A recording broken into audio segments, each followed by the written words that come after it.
Jimi Hendrix and Kurt Cobain were two icons separated by decades but bound by their brilliance, their musical prowess, and a tragic number 27 that forever links them.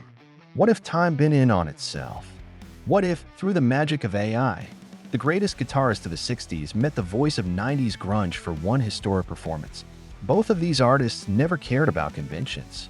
Hendrix refused to follow traditional blues structures, bending time and sound itself with his wah pedal and impossible solos. Cobain turned his back on the excess of 80s rock, proving that raw emotion and three power chords could shake the world.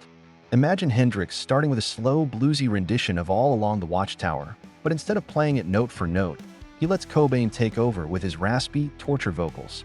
Then, as the song builds, Cobain throws himself into a frenzy, his signature screaming delivery cutting through Hendrix's psychedelic leads.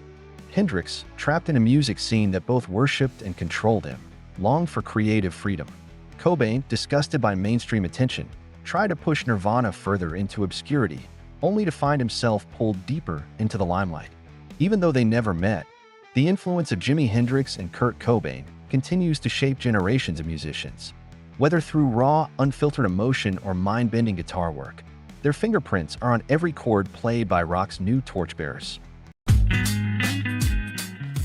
Of all the pieces in the exhibit, Bold as Love Jimi Hendrix at Home, the one that's most personal isn't a guitar.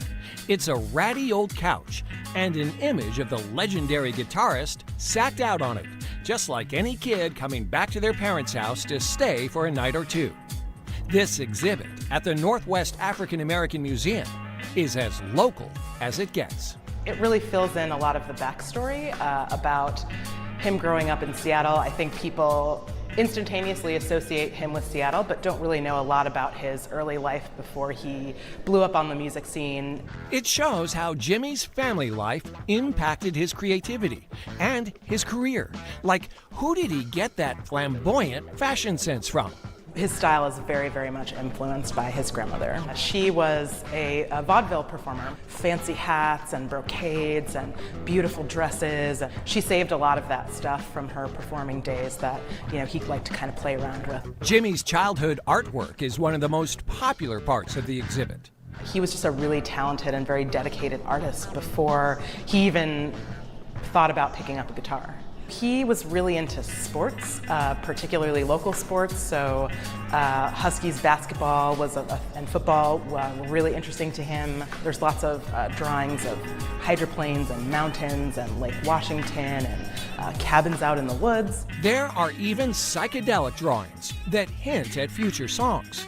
Bold as Love is a glimpse at the ordinary parts of Jimi Hendrix's life, but it reveals how those parts helped create an extraordinary artist. This was an opportunity to show his whole life.